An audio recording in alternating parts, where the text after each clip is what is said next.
You won't believe what happens on the world's most crowded island, Migingo Island, a rocky outcrop in Lake Victoria, barely half a football field in size, defies logic with its dense, vibrant life. From afar, it looks like a floating city of corrugated iron, but up close, it's a microcosm of human resilience and ingenuity. Here, territory, resources, and survival play out in the most intense way imaginable. In this video, we'll uncover the 10 most shocking and strange things about Migingo Island, from fierce territorial disputes to the daily struggle for water.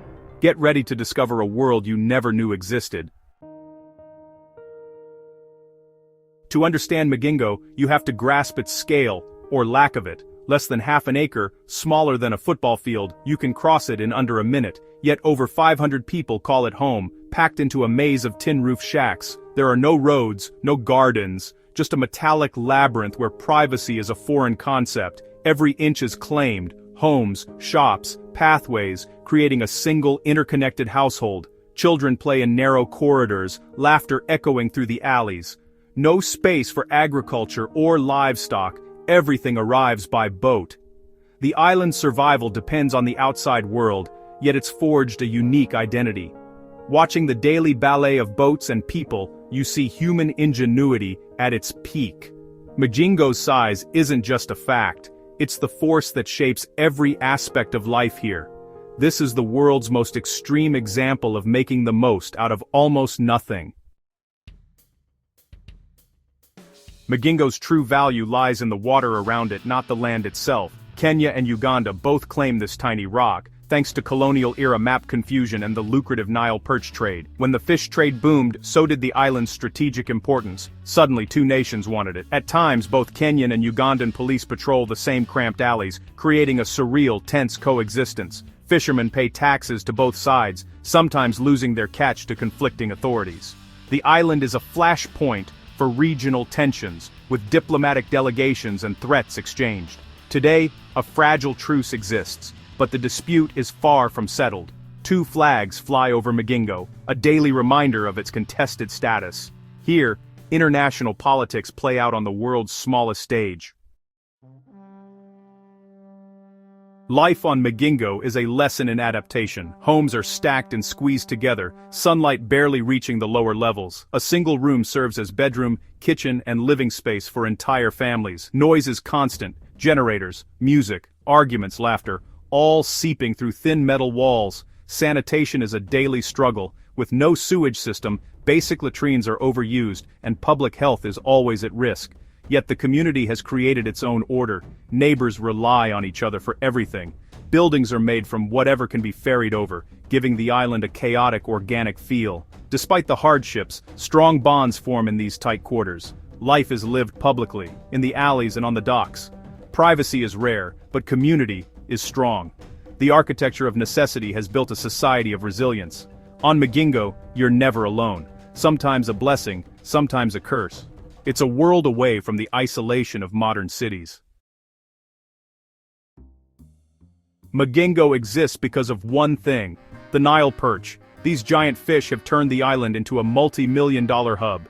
Every morning, fishermen set out before dawn, returning to a frenzy of activity as boats unload their silvery haul. This isn't subsistence fishing, it's big business, with traders paying top dollar for the best catches. The promise of fortune draws people from across the region, willing to endure harsh conditions for a shot at a better life. Shops, mechanics, and vendors all thrive on the fish trade's success. When the catch is good, the island prospers. When it's bad, everyone feels the strain.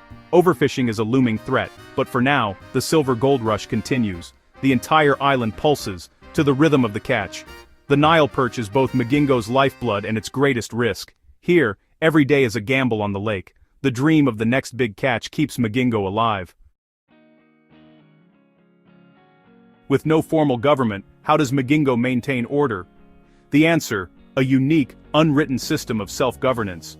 The beach management unit, respected elders and key traders, acts as the island's council, settling disputes and regulating daily life. Most conflicts are handled here, not by official police, but by community judgment and respect. The Kenyan and Ugandan police focus on border security and the fish trade, leaving daily affairs to the BMU. This balance keeps the island running smoothly, blending informal law with official oversight. It's a system born of necessity, built on trust and mutual interest.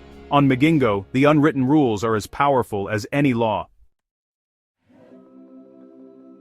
Surrounded by water, yet none to drink. Migingo's greatest irony. The island has no fresh water source. Every drop must be imported by boat. Water is sold at a premium, making it one of the biggest daily expenses for residents. When fishing is poor, families ration water, choosing between drinking and hygiene. Disruptions, storms, fuel shortages, or political tensions can quickly create a crisis. The struggle for water is a daily reminder of the island's isolation and dependence. The lake gives Migingo its wealth but not its most basic need. Watching boats arrive with water, not fish, is a defining sight here. On Migingo, survival is a constant balancing act.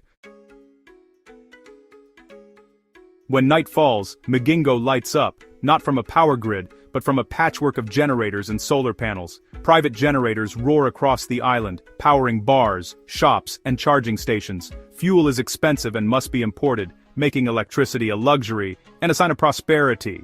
Recently, solar panels have begun to appear, offering quieter, cleaner energy for basic needs. This hybrid system reflects Migingo's spirit, resourceful, adaptable, and always hustling. The glow of lights at night is a symbol of the island's relentless energy.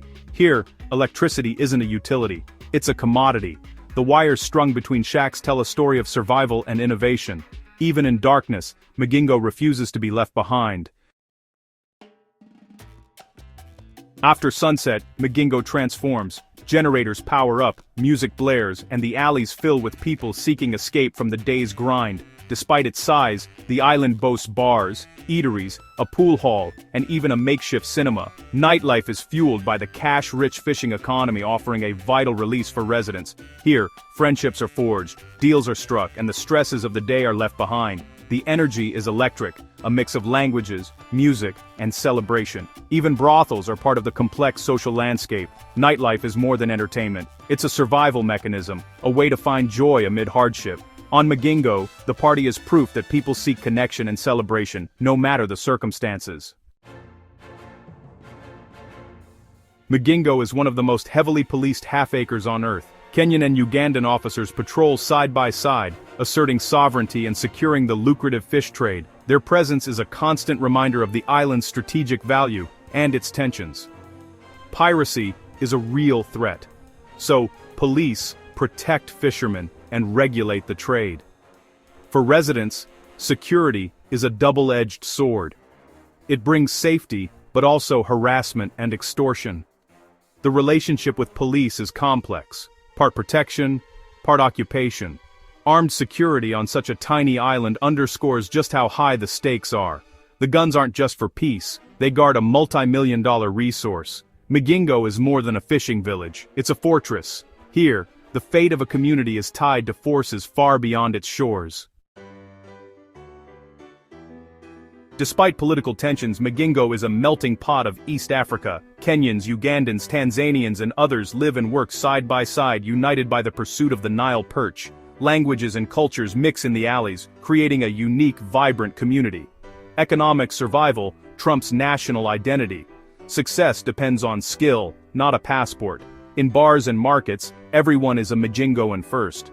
Tensions flare occasionally, but shared hardship forges a powerful sense of unity.